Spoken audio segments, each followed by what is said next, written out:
Bienvenue sur Leadershift, le podcast qui fait bouger votre leadership. Bonjour, c'est Vincent. Bienvenue dans un nouvel épisode de Leadershift.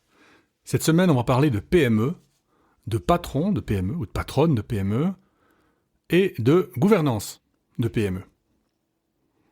Alors, première chose, une PME en Suisse, c'est moins de 250 employés. C'est ce que définit le secrétariat d'État à la formation, à la recherche et à l'innovation, le CEFRI. En parenthèse, est-ce que vous savez, quiz, pourquoi est-ce qu'on appelle ça un secrétariat d'État ? Il n'y en a pas beaucoup. Il y a le SEM, la migration, il y a le SECO, l'économie, il y a le CEFRI. Je crois qu'il y a le secrétariat d'État aussi aux affaires étrangères, je crois. Eh bien, c'est pour copier les Américains. Parce que quand l'État suisse a voulu se moderniser, on a regardé autour de nous un peu ce qu'il y avait, on a fait un mélange de plusieurs choses, et donc les États-Unis, Secretary of State, pour les affaires étrangères par exemple. Bref, revenons à nos moutons et à nos PME. Alors, la PME, moins de 250 personnes, donc dans la région de l'Arc jurassien, même en Suisse romande, même en Suisse, ça fait, 90% des entreprises qui ont moins de 250 personnes, employés, collaborateurs. Donc, on va parler de ces PME et des problèmes de gouvernance. Il y a un truc ironique, qui est pas vraiment beaucoup commenté, mais c'est le fait que les entreprises qui auraient le plus à gagner d'une gouvernance de PME, quelque chose de structuré, sont précisément celles dans lesquelles le dirigeant résiste le plus à l'idée de l'instaurer. Alors, c'est pas une observation morale, c'est pas un jugement de valeur, c'est un résultat empirique, c'est vrai et, entre guillemets, statistiquement, et aussi dans mon observation et dans celle de mes collègues qui font du consulting ou du coaching de dirigeants. En 2022, il y a une revue systématique scientifique qui a été faite dans un journal à révision par les pairs, Peer Reviewed Journal, donc quelque chose qui se veut scientifique, qui porte sur 126 articles académiques consacrés à la gouvernance des PME, et ces deux auteurs, Kumar et Dubé, identifie un schéma récurrent, la concentration du pouvoir entre les mains du fondateur ou de la fondatrice, ce que les chercheurs appellent la concentration de la propriété, est l'un des obstacles les plus constants à la performance organisationnelle. Incroyable, non ? C'est pas le manque de financement, c'est pas l'absence de réglementation, c'est le fondateur ou la fondatrice lui-même ou elle-même. C'est ça qui fait obstacle à la performance de l'organisation. Alors, du coup, on pourrait se dire, on va appliquer ce qui serait assez logique finalement, c'est-à-dire la théorie classique de l'agence, développée dans les années 70, qui est de dire, il faut mettre une gouvernance centralisée, officielle, formelle. Parce que, finalement, les actionnaires, comment est-ce que les actionnaires s'assurent que les dirigeants qu'ils ont mandatés agissent dans leur intérêt ? Quand vous avez une grande entreprise, une entreprise cotée en bourse par exemple, la réponse c'est clair, c'est les conseils d'administration, c'est les auditeurs, c'est les mécanismes de rémunération variable, etc., etc. Oui, mais là on est dans des PME. Et donc dans une PME, ce schéma il s'effondre, puisque tous les mécanismes de gouvernance dont on a l'habitude ne fonctionnent pas, puisque le dirigeant c'est l'actionnaire principal, voire même le seul actionnaire, ou la seule actionnaire. Et donc, le conflit d'agence classique, donc ça veut dire le conflit de différence entre, finalement, l'actionnaire et le dirigeant, la dirigeante, disparaît. Autre étude, 2011, Wellalage et Locke, dans une étude sur des PME néo-zélandaises, montre que les coûts ne s'évaporent pas dans les structures à propriété concentrée. Ils changent de forme. Ça veut dire que un dirigeant peut prendre des décisions qui servent ses préférences personnelles à court terme, au détriment de la valeur à long terme de l'entreprise. Il peut le faire, pourquoi ? Et en plus en bonne conscience, parce qu'il a de compte à rendre à personne. Donc si vous fondez votre entreprise, votre PME, que vous la développez, vous arrivez à 50, 100, 150, 200, 3, 4, jusqu'à ce que finalement, il y ait un mécanisme obligatoire de gouvernance qui se mette en place, la bourse par exemple, vous êtes seul maître à bord. Donc même si vous créez quelque chose qui est beaucoup, beaucoup plus grand que vous, vous êtes toujours seul maître à bord. Et donc, faites ce que vous voulez. Y compris couler la boîte. Dans une étude sur des PME serbes, Janicevic et Bogicevic Milikic, désolé, ils s'appellent comme ça, formulent encore plus directement: le refus du fondateur ou de la fondatrice de céder une partie de l'autorité décisionnelle est le principal frein à la croissance organisationnelle. Et comme ce comportement il est culturellement ancré dans la culture de la boîte, il est hyper stable. Globalement, on pourrait se poser la question, mais comment ça se fait ? Qu'est-ce qui crée ce frein finalement ? Ce frein à la croissance organisationnelle. Il y en a 4. Le premier, qu'on peut appeler le goulot cognitif. La capacité de traitement de l'individu, elle est finie. Au-delà d'un seuil de complexité, la centralisation des décisions crée une liste, un backlog qui est structurel. Les décisions s'accumulent plus vite qu'elles ne sont traitées. Quand vous êtes 12 dans la boîte, la fondatrice de la boulangerie artisanale de haut de gamme, ça fonctionne très bien à 12. À 120, c'est plus compliqué. À 300, c'est impossible. Donc, comme le patron ou la patronne, ne voulant pas céder le contrôle, continue à tout vouloir traiter, en particulier toutes les décisions stratégiques, goulet étranglement cognitif. Deuxième frein, érosion des compétences managériales internes. Bon, les cadres, ils ont compris. Ils opèrent en mode exécution, avec aucune latitude décisionnelle.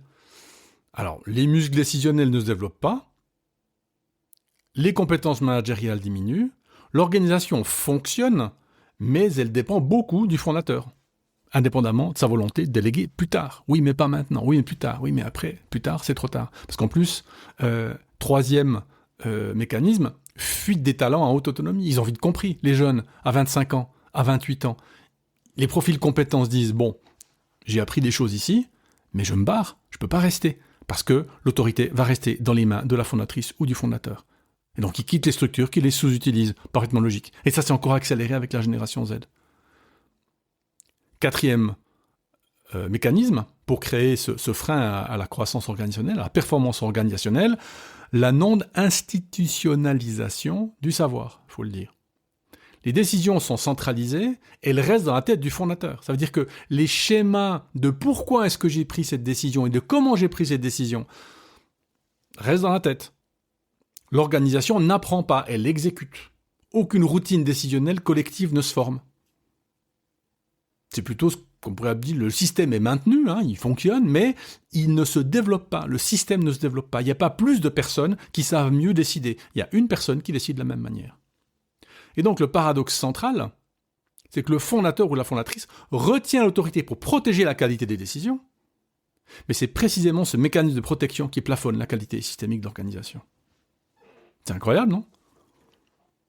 Le fondateur ou la fondatrice, avec raison, veut protéger la qualité des décisions, veut continuer finalement à faire le succès. Vous voyez que ces problèmes de croissance apparaissent plus tard dans la vie d'une entreprise, pas immédiatement. Pas 5, 10, 15 personnes, mais peut-être plus tard, vers 50 ou vers 100, vers 50. Il y a certainement des paliers que je ne connais pas. Et donc, pour de bonnes raisons, le fondateur ou la fondatrice retient cette autorité pour protéger la qualité de décision dans ces paliers de croissance. Mais c'est justement ça qui plafonne la qualité pour ce qu'on vient de dire. Goulot cognitif, érosion des compétences managériales internes, fuite des talents en haute autonomie, non-institutionnalisation du savoir. Incroyable. Et donc le problème, c'est que le patron de solution devient le problème. Alors, on pourrait imaginer, la solution, elle est simple. On a dit imposer des structures de gouvernance formelles. Conseil d'administration, procédures, etc., séparation des fonctions, surtout pas avoir un patron en même temps propriétaire, et c'est ce que tentent beaucoup de cadres réglementaires. Alors, quand il y a des cadres comme ça qui existent, on peut les étudier. Donc, Steger et Stiegelbauer, 2016, ont étudié l'adoption du code de gouvernance allemand, qui est l'un des, évidemment les plus exigeants d'Europe, par des PME cotées. Alors, ce sont quand même des PME, mais elles sont cotées en bourse. Alors, vous me direz, oui, mais en même temps, il y a que là qu'on peut étudier l'impact de la gouvernance, puisque le fait d'être coté en bourse force à adopter des mécanismes de compétences, des mécanismes de gouvernance officiels. Alors, leur conclusion est désagréable pour les partisans de la conformité. Le respect du code n'a aucun effet discernable, ni sur la réaction du marché, ni sur la performance opérationnelle des entreprises. En fait, c'est logique, parce que le code a été conçu pour des grandes entreprises. Appliqué aux PME, c'est un peu un costume 3 pièces sur un charpentier. Ça gêne pas fondamentalement, mais ça sert pas à grand-chose non plus. Bon, on pose. On a dit, la fondatrice, le fondateur, le dirigeant propriétaire de PME, c'est la solution au début. C'est lui qui fait pousser, c'est lui qui fait avancer, c'est lui qui fait croître. À un moment donné, quand la boîte a grossi, il arrive les 4 mécanismes de frein qui créent le frein organisationnel. Goulot cognitif, compétences managériales érodées, fuite des talents, non-institutionnalisation, je l'aurais dit 3 fois, du savoir. On ne peut pas mettre un cadre légal. Ou un cadre strict, puisqu'en fait, apparemment, il n'y a pas de valeur ajoutée à le faire. Là, on fait quoi? Mais en fait, ce qui fonctionne dans les petites boîtes, la littérature le pointe avec une certaine constance. C'est la gouvernance informelle. Alors, 2 chercheurs italiens, Calabro et Mussolino, c'est pas moi, parce que moi j'ai un seul S, là il y en a 2, mais c'est une collègue du sud de l'Italie, dans une étude sur une centaine de PME familiales norvégiennes, montrent que les mécanismes formels et informels ne s'opposent pas. En fait, ils se complètent. On peut faire les deux. Mais le résultat le plus intéressant, c'est ailleurs. Ce sont les mécanismes informels qui font le travail décisif. On peut mettre de la réglementation, finalement. Mais ce qui va vraiment faire le travail au niveau de la gouvernance, c'est les mécanismes informels. 2 en particulier. D'abord, les normes relationnelles. Tout ce qui est règles non écrites. Le poids accordé à la préservation des relations. Les attentes mutuelles tacites entre membres du conseil et dirigeants. Ça, c'est super important. Un grand alignement, une grande préservation des relations entre les membres du conseil de direction ou du conseil d'administration et les dirigeants. Deuxième chose, la confiance. Mais pas n'importe quelle confiance. Les auteurs distinguent la confiance fondée sur la compétence et la confiance fondée sur l'intégrité des dirigeants ou des dirigeantes. Ces valeurs, ce qu'on pourrait appeler la confiance du cœur plutôt que de la tête. Et c'est cette seconde forme, la confiance du cœur, l'adhésion aux valeurs du fondateur ou de la fondatrice, le sentiment de partager une même vision, qui empiriquement, c'est ça qui prédit les décisions stratégiques positives et potentiellement constructives. Donc la confiance en la compétence, elle, n'a pas d'effet significatif, la compétence du dirigeant donc.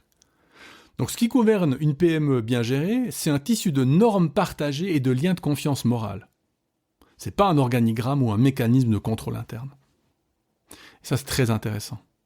Et donc on voit qu'il se développe cette idée que finalement, dans une PME qui aura grandi un peu, dans lesquelles on a plusieurs personnes, au niveau du conseil d'administration, eh bien c'est l'alignement continu, c'est la relation continue, l'adhésion morale presque finalement continue entre ce conseil d'administration et le dirigeant ou la dirigeante.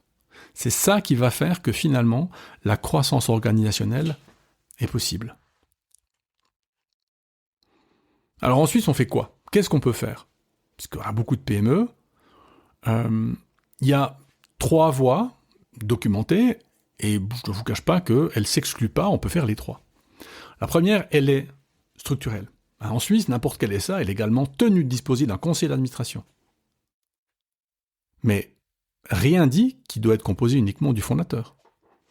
D'ailleurs. Et d'ailleurs, s'il n'y a que le fondateur dedans, ça annule un peu son utilité. Et donc on peut faire entrer un administrateur ou une administratrice indépendante, c'est-à-dire une personne qui n'a pas de lien capitalistique ou affectif avec l'entreprise, puis qui introduit mécaniquement ce que la structure familiale empêche. Un regard qui n'a pas besoin de ménager l'ego du fondateur ou de la fondatrice pour conserver sa place. Les SARL, qui n'ont pas l'obligation légale, peuvent tenir un effet comparable avec un conseil consultatif informel, qui est moins contraignant juridiquement, mais potentiellement tout aussi utile si les membres sont bien choisis. Donc on peut établir un conseil d'administration dans lequel on fait rentrer un externe, alors qui est évidemment rémunéré pour ses services, mais qui ne doit pas l'adoration à la fondatrice, au fondateur. Ça, c'est la première possibilité. La deuxième, elle est cognitive. Ça veut dire formation. Il y a pas mal d'institutions en Suisse qui proposent des formations spécifiquement orientées gouvernance d'entreprise, l'IMD à Lausanne, les hautes écoles de gestion, etc., où il y a aussi possibilité de se certifier, par exemple avec la CAD, qui donne des formations pour devenir administrateur de société. Troisième voie, le coaching de dirigeants. qui a un objectif adjacent mais distinct. Ce qu'on veut avec le coaching, c'est pas transmettre des cadres conceptuels de gouvernance, qu'accompagner le dirigeant ou la dirigeante dans l'examen de ses propres angles morts, justement ce qui fait que les freins se mettent en place. Ce que les formations collectives, évidemment, font pas, c'est pas l'objectif. Et ça, c'est précisément le travail que nous, Coapta, faisons et qu'on propose aux dirigeants romans. L'examen de ces angles morts pour empêcher que nos 4 freins au développement organisationnel ne se mettent en place ou freinent l'entreprise. Kumar et Dubé notent d'ailleurs que la recherche sur ce sujet est en forte croissance depuis 2015, une dizaine d'années maintenant. Probable que c'est pas vraiment un hasard. C'est aussi le moment où les PME ont commencé à faire face à des environnements très complexes pour que la gouvernance par un seul cerveau atteigne ses limites structurelles, mais qu'elle devienne aussi un vrai critère de différenciation. Une entreprise bien gouvernée, avec de bons principes de gouvernance, fonctionnera mieux qu'une entreprise moins bien gouvernée. Si vous voulez en parler, contactez-moi. Bonne semaine, à bientôt. Ciao.